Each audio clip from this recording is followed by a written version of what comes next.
doing? How's that dinner? That looked good. As Jeremy said, I am Mazi Robinson, and I'm a licensed professional counselor here in the Atlanta area, and it is just so good to be with y'all this evening. Thank you so much for having me. I was telling Jeremy just a second ago, I've been a counselor in the area for over a decade now, and the work that y'all do has such an amazing ripple effect into the community. I have heard so many people talk about their path through Renew and how it has changed their lives. And so you are doing amazing work. And so I am just thrilled to get to spend the evening with y'all. So thank you for having me. I want you to take just a minute, and I want you to think about the last time you were worried, anxious, nervous.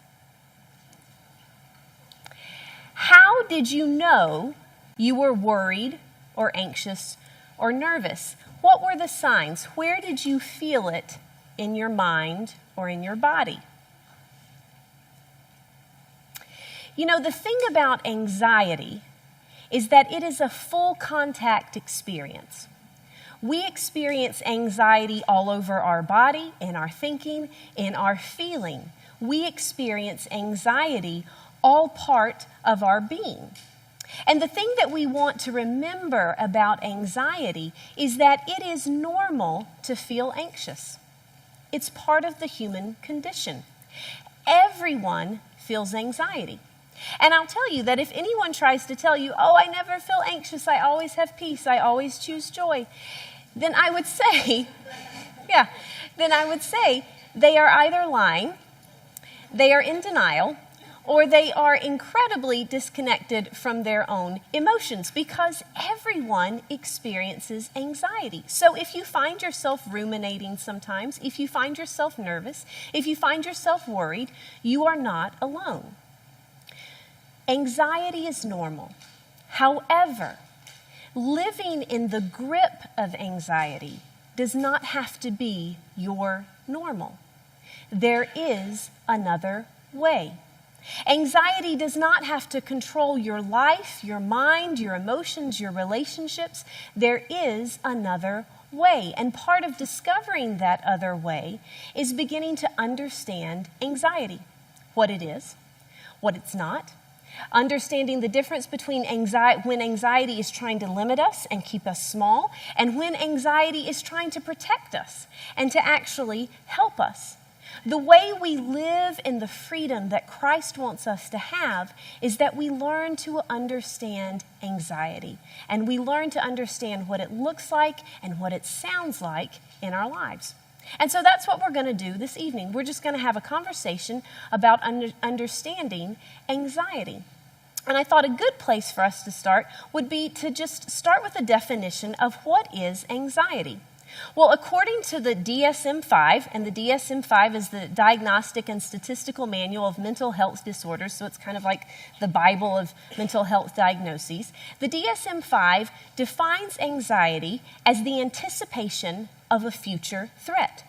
There's nothing concrete, there's nothing for sure, but we anticipate a potential threat to our being, to our relationships, to our security. We feel apprehensive, we feel uneasy, and these anxious feelings may or may not be rooted in reality, and they may or may not be a proportionate, rational response to what's going on in our lives.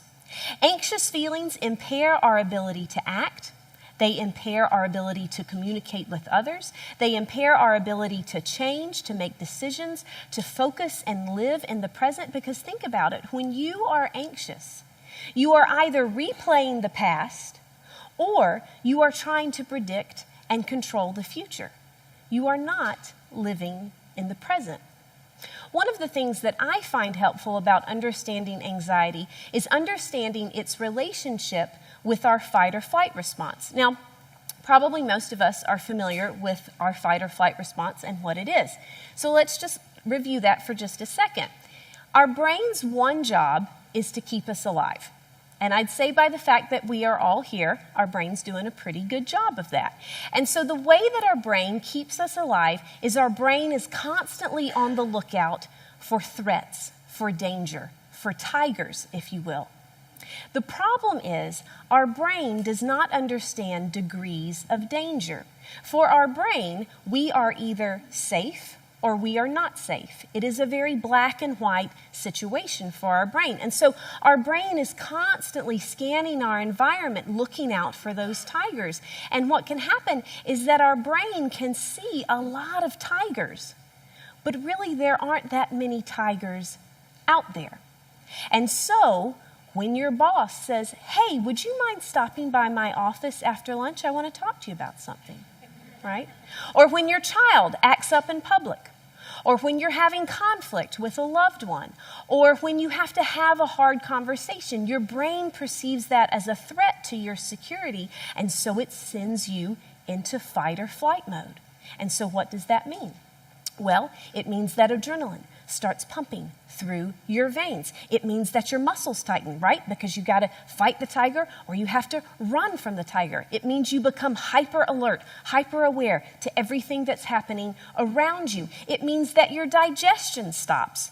Because if a tiger's about to eat you, your body doesn't need to waste energy on digesting that hamburger you had for lunch, right?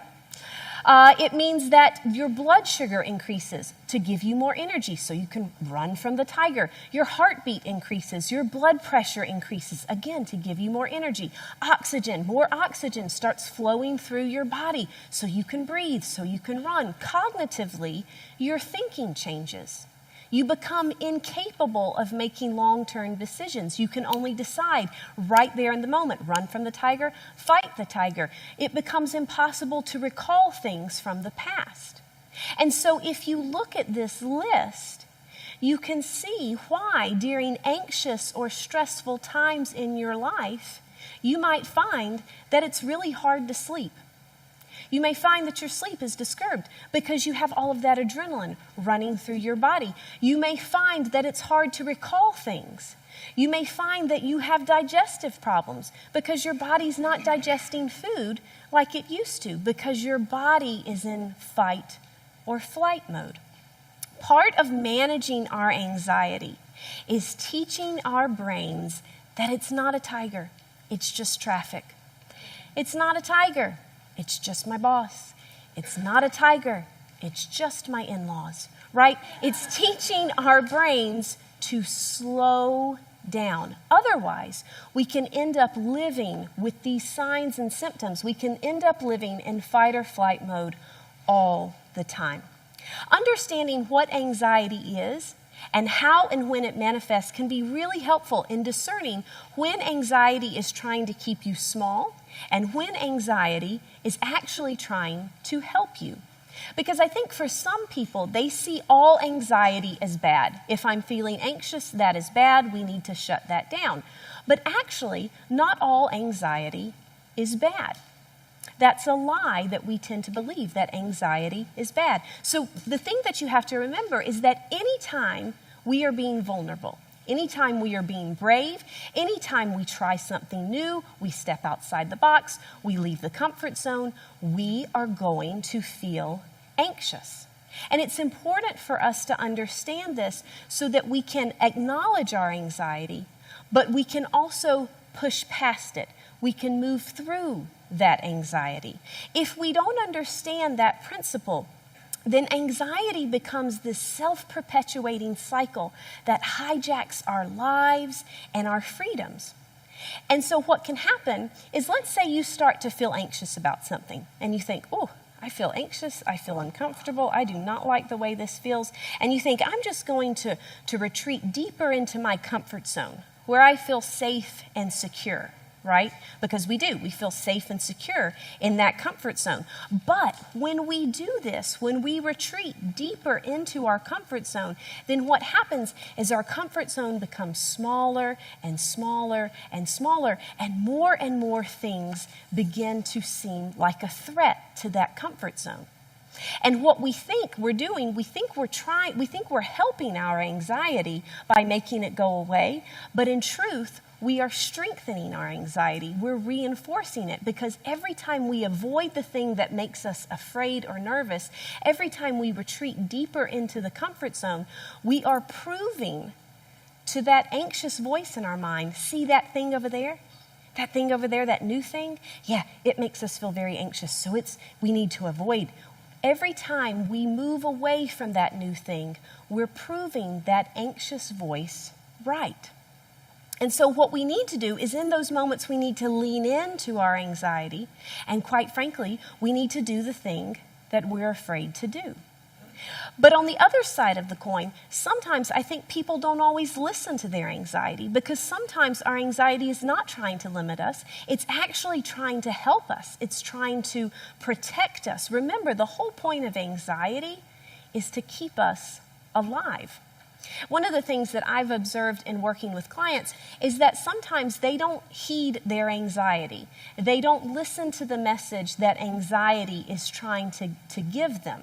And what I mean by that, let's say that someone is in a job they don't like.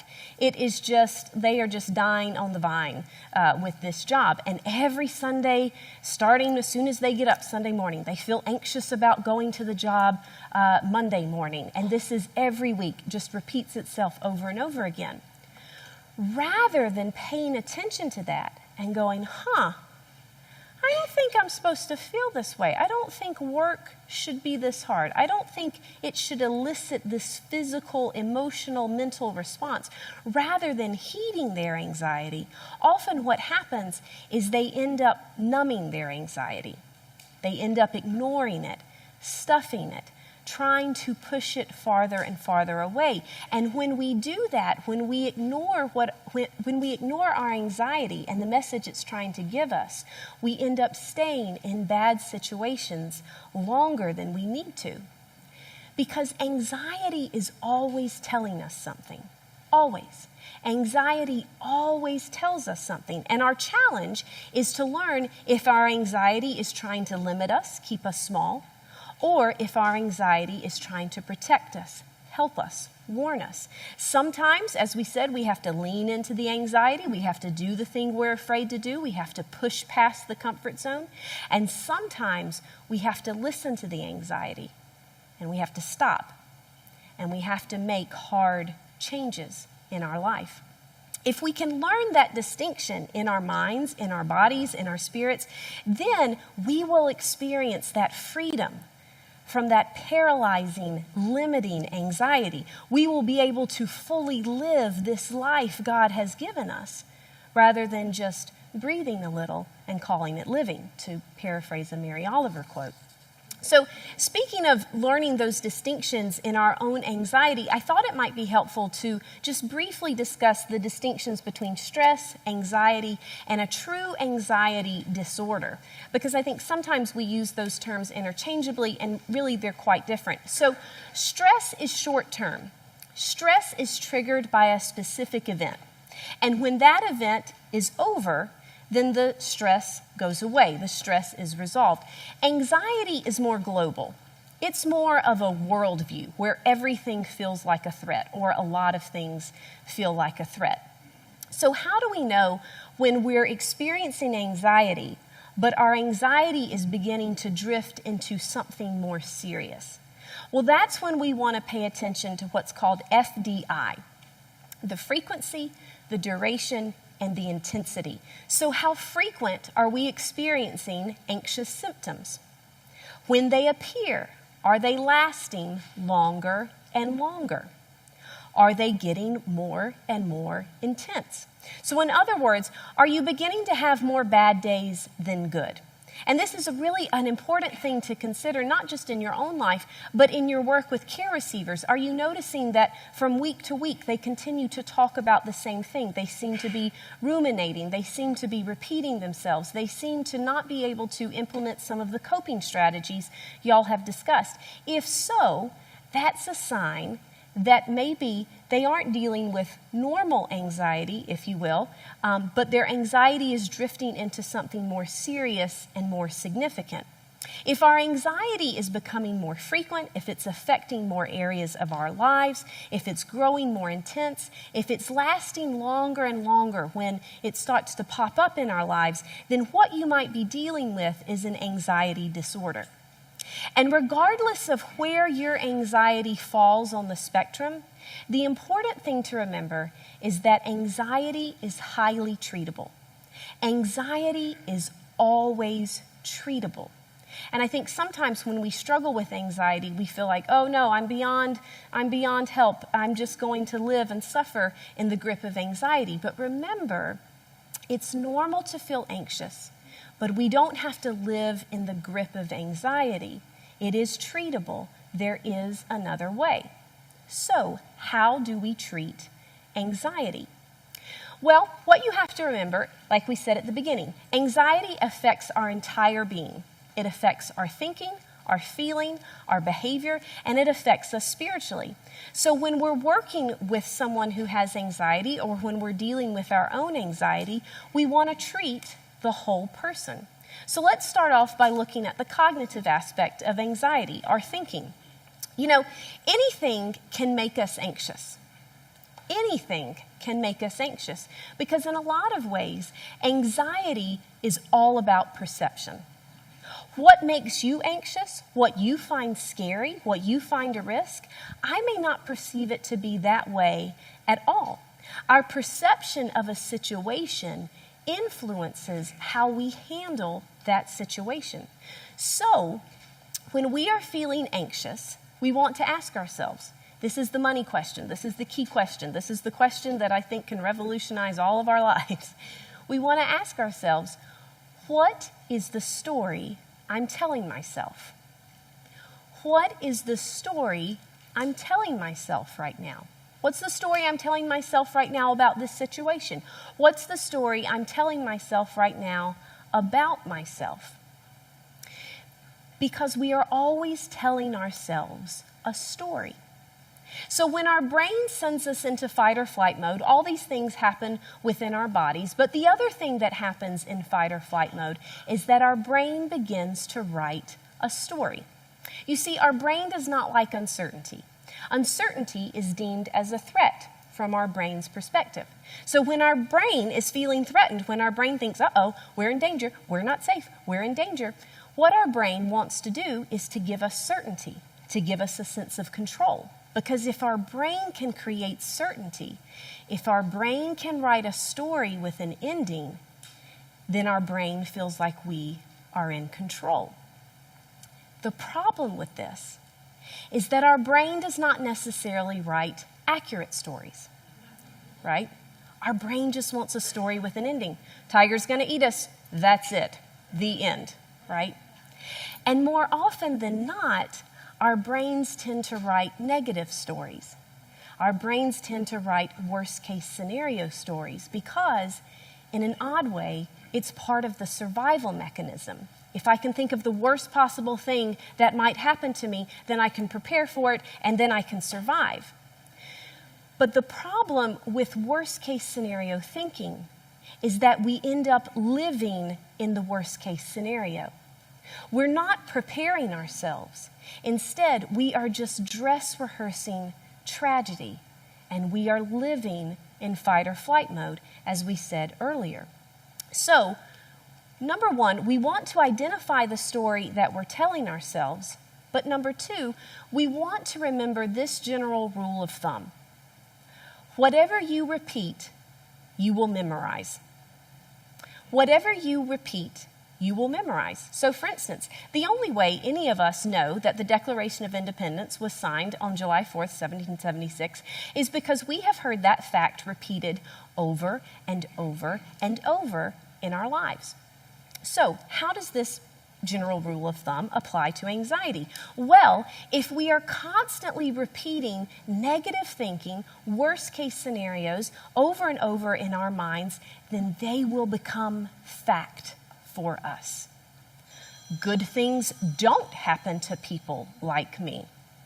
The shoe does always drop.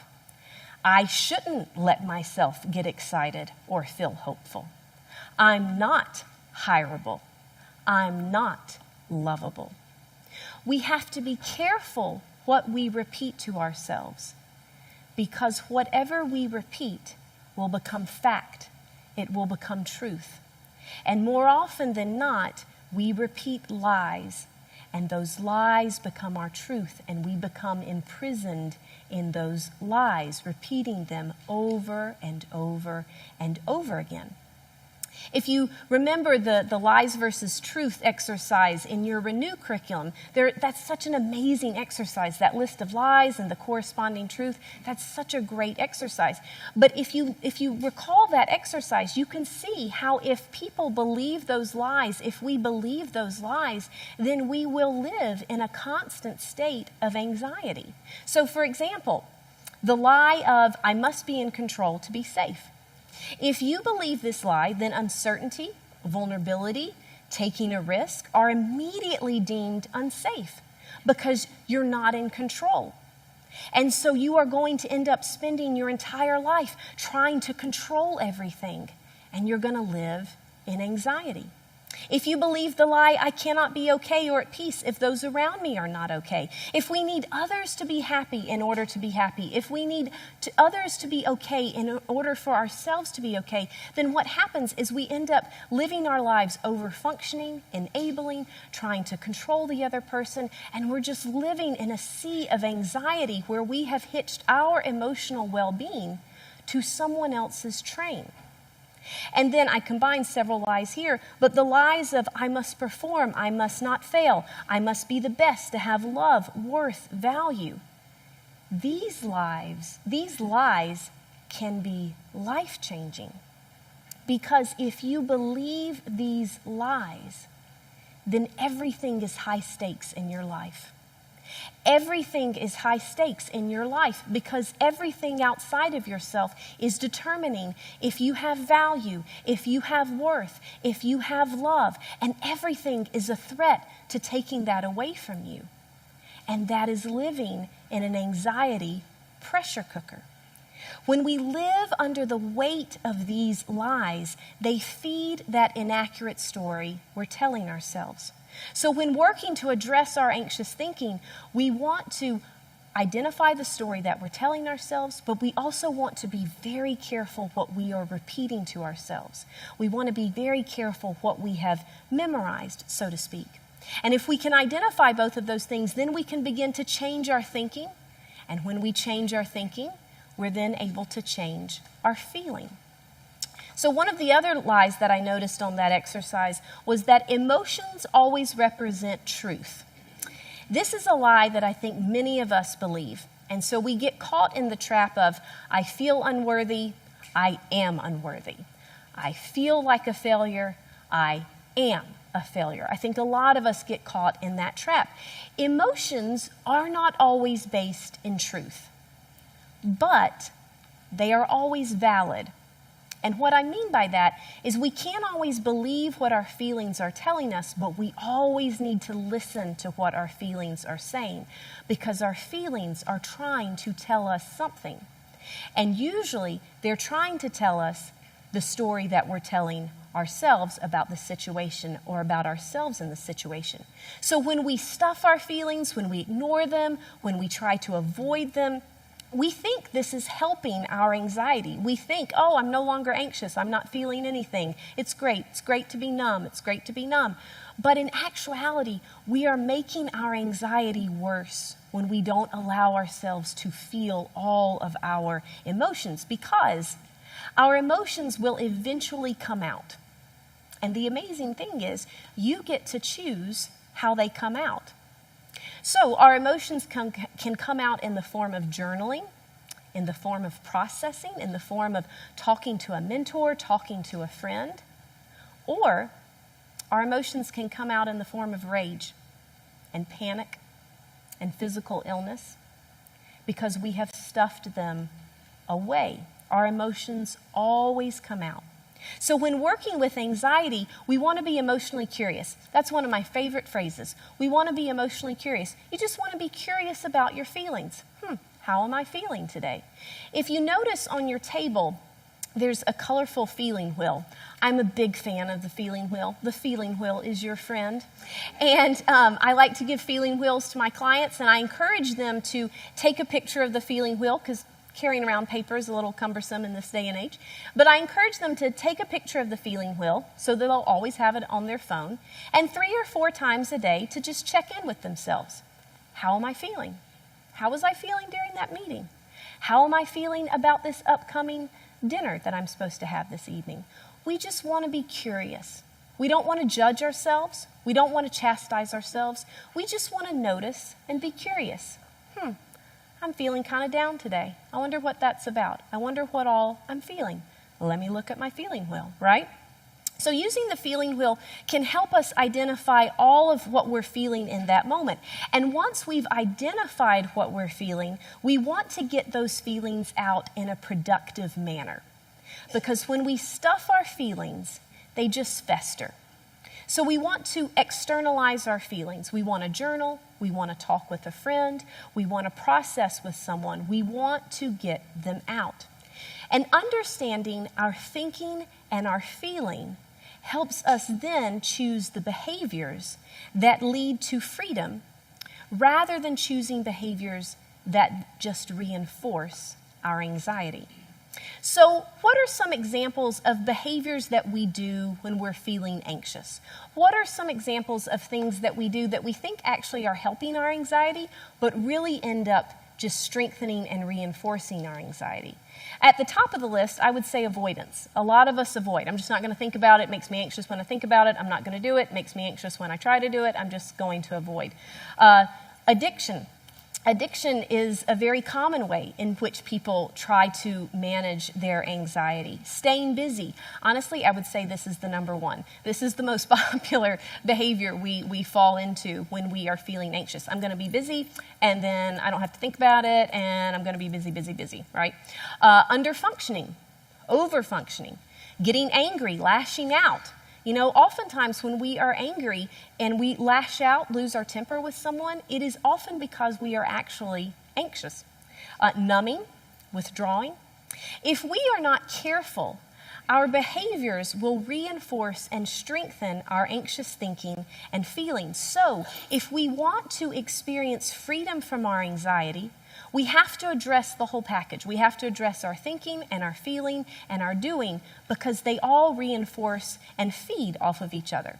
So, for example, we can't expect to be free of our anxious thinking if we are still engaging in our same old behaviors. We can't expect to have free thoughts, peace thoughts, if we're still avoiding the thing that makes us anxious. If we want to change the thinking, we have to change the doing. We have to choose which self we're going to feed. There's an old Cherokee fable that I love to tell. It's the story of a grandfather and a grandson. And the grandfather says to the grandson, "There are 2 wolves at war within me. One is the wolf of rage and anger and shame and envy and jealousy. And one is the wolf of peace and love and freedom and empathy and compassion and kindness." And the grandson says to the grandfather, "Well, which wolf wins?" And the grandfather says, "The wolf I choose to feed."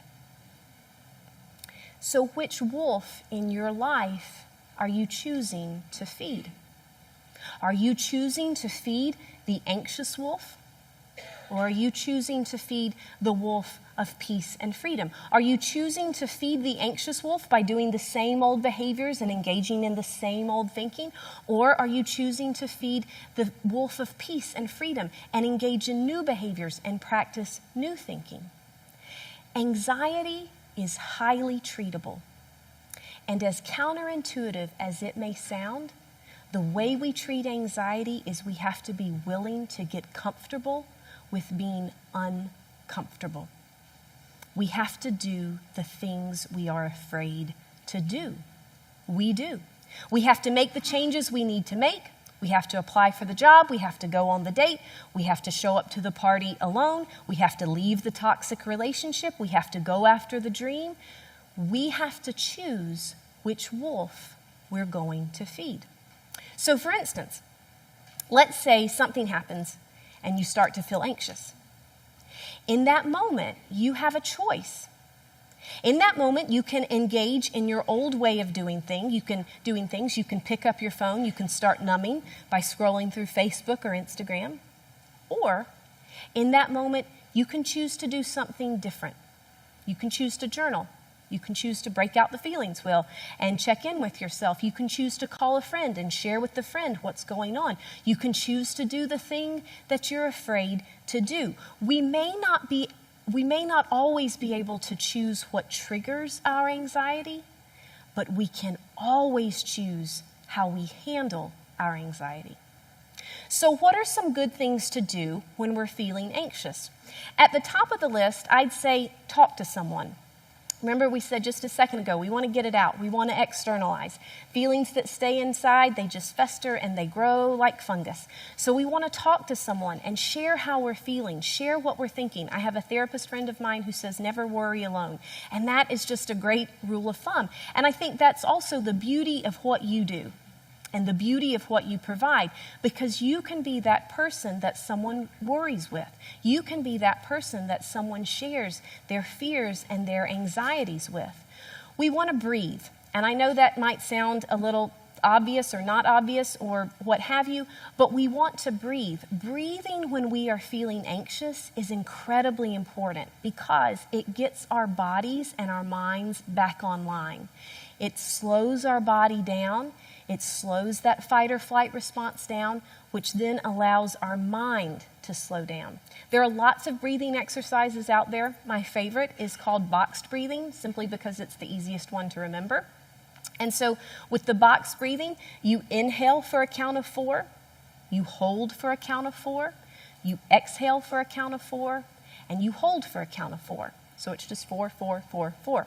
And you do this several times until you begin to feel your body slow down. Yoga. Every day research is coming out that yoga is a great way to treat anxiety.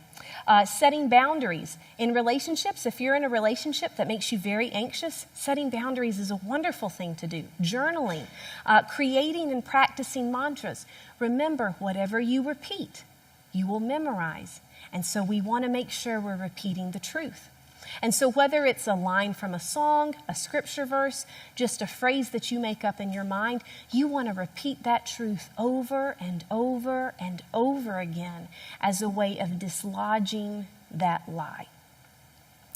And finally, I just wanted us to spend a few minutes talking about how anxiety affects our spiritual selves.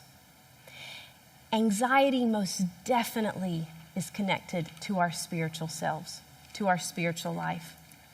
And let me just say that anxiety is not a spiritual weakness. It is part of the human condition.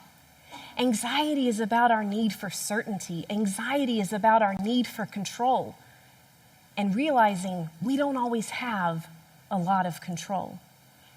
Managing our anxiety is both science and spiritual. It's science in the sense that sometimes we need medication. Sometimes you have been living through so much stress and trauma and anxiety that it's like you have been living through a series of earthquakes and the foundation of your house has been cracked. And so before you can fix the windows and fix the drywall, you have to shore up that foundation. You have to fill in those cracks. And that's what medication does for us.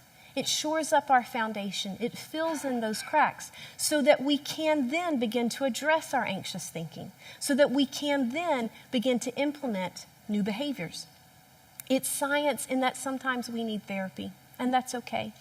Sometimes we need someone who's not connected to the rest of our lives to walk with us on our journey and to point out things we can't see because our vision is so clouded by our anxiety.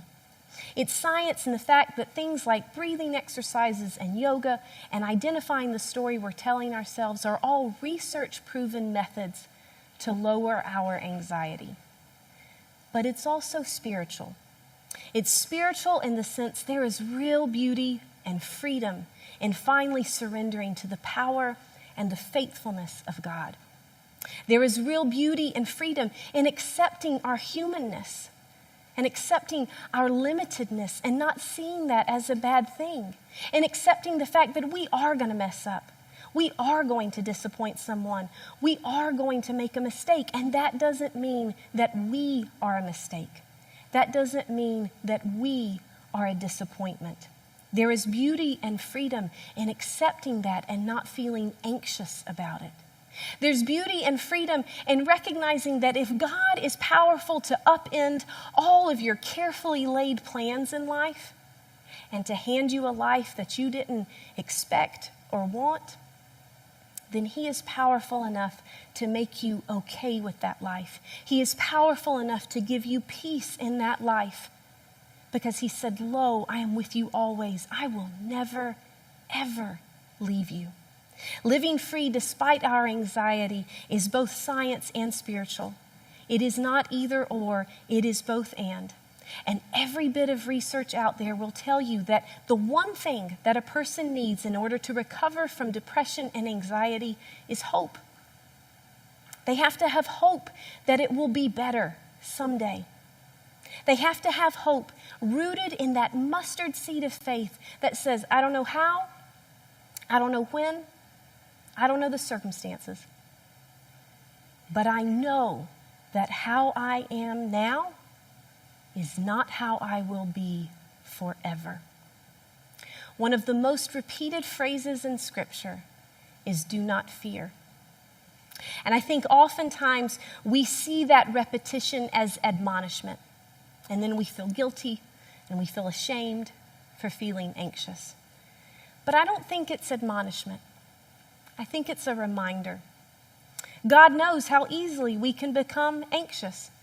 He knows how quickly our thoughts can turn negative and to worst case scenarios. He's reminding us. He's not reprimanding us.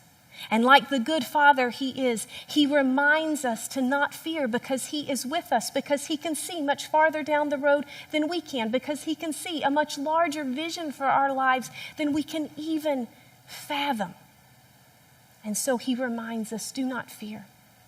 Do not be anxious. You don't have to fear. You don't have to be anxious. There is another way. There is freedom from all of this. And our pathway to freedom is paved with those surrendered worries and fears and anxieties. And standing along that path, there is Jesus, arms wide open, saying, do not fear. Do not be anxious, for I am with you. I will never leave you. I will never forsake you. Let's bow our heads. Heavenly Father, thank you so much for this evening. Thank you for bringing us all safely together. Lord, I thank you for each of these men and women. I thank you for this work that you have called them to. I thank you for putting this passion on their heart to come alongside and to walk with others who are in need, who are hurting. Lord, it's such an honor. It's such a privilege. I pray that you will be with each of us this evening, wherever we are in our journey. If we are personally struggling with anxiety, if we know someone who is, I pray that you will be with us. I pray that you will give us the courage we need to do the things we're afraid to do. I pray that you'll give us the strength to say no when we need to say no. I pray that you will feed our faith and help us to always remember that you are always with us. We do not take a step without you. Thank you for sending your Son.